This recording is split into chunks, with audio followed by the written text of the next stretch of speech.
मसीह में प्रिय मित्रों, इस संदेश के कवर पेज में हम देखते हैं कि क्रूस है और एक युवा धनवान व्यक्ति का चित्र बना हुआ है। हम थोड़ा समझने की कोशिश करें कि प्रभु ने ये बात क्यों कही कि धनवान का स्वर्ग में प्रवेश करने की अपेक्षा ऊंट का सुई के नाके से निकल जाना सहज है। धनवान को भी क्रूस उठाना है और जो धनवान नहीं है उसको भी क्रूस उठाना है यदि स्वर्ग में हमें प्रवेश करना है। क्रूस उठाने का अर्थ प्रभु यीशु मसीह की आज्ञाओं के साथ साथ उन सारी बातों का पालन करना है जो परमेश्वर पिता हमारे जीवन में हमसे चाहते हैं। सबसे पहली बात कि हमें अपने जीवन में परमेश्वर की इच्छा को ही सर्वोपरि रखना है। जैसे गतसमनी के बगीचे में प्रभु यीशु मसीह ने परमेश्वर पिता से कहा, हो सके तो यह कटोरा मुझसे टल जाए, लेकिन मेरी नहीं परंतु तेरी ही इच्छा पूरी हो।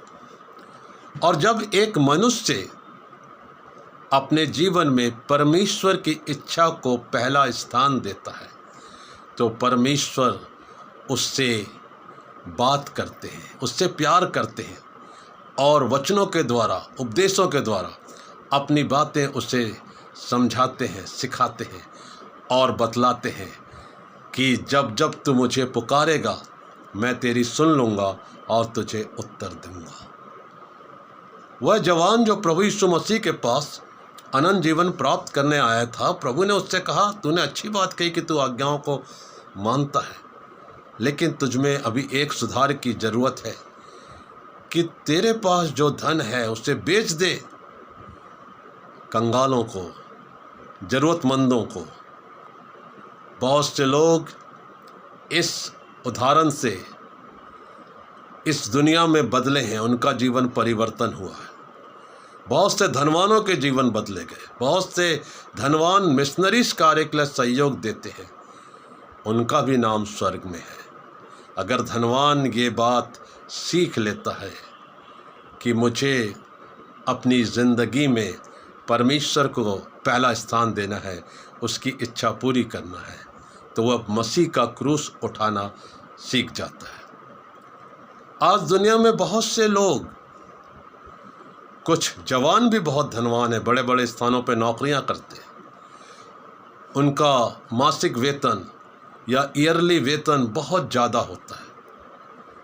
अपेक्षा ये की जाती है परमेश्वर के वचन के अनुसार कि वो ना केवल दसवांश परंतु अपनी आय का एक बहुत बड़ा हिस्सा ज़रूरतमंदों को बांटना सीखें।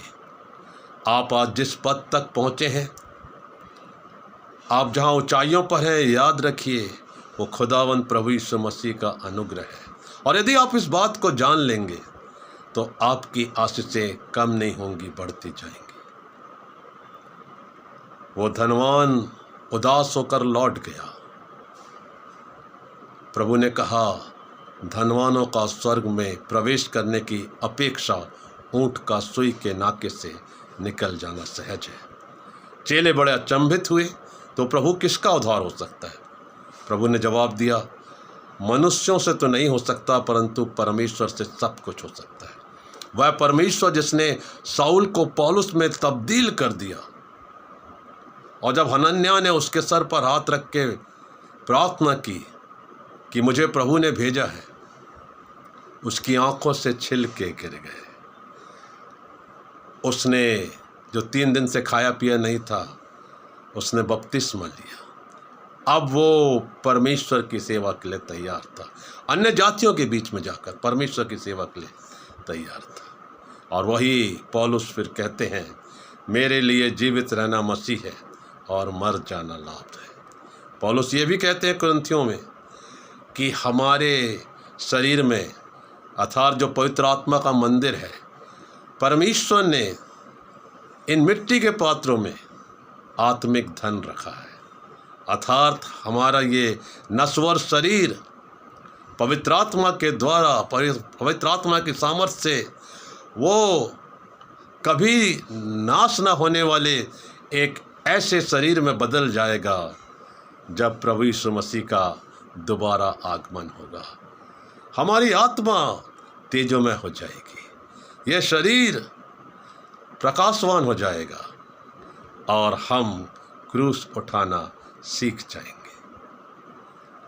धनवान भी स्वर्ग में प्रवेश कर सकते हैं, बशर्ते वो इस बात को याद रखें कि वो अपने जीवन के आय का हिस्सा ज़रूरतमंदों के लिए, कलीसिया के लिए, मिशनरी कार्य के लिए दें। बहुत से प्रचारक, मिशनरीज को मैं जानता हूँ, वो बीहड़ स्थानों में, रिमोट एरियाज में प्रभु की सेवा कर रहे, वचन सुना रहे। क्या जिनके पास धन और संपत्ति है वो कुछ देर ठहर कर उनके बारे में सोचेंगे, प्रार्थना के साथ उनकी मदद करेंगे, आप देखेंगे कि फिर स्वर्ग आपसे दूर नहीं होगा, आप स्वर्ग में प्रवेश करने के हकदार बन जाएंगे। खुदावंद हमें, प्रभु यीशु मसीह हमें उनका क्रूस उठाने की ताकत और सामर्थ्य, प्रभु यीशु मसीह के मधुर नाम में आमीन।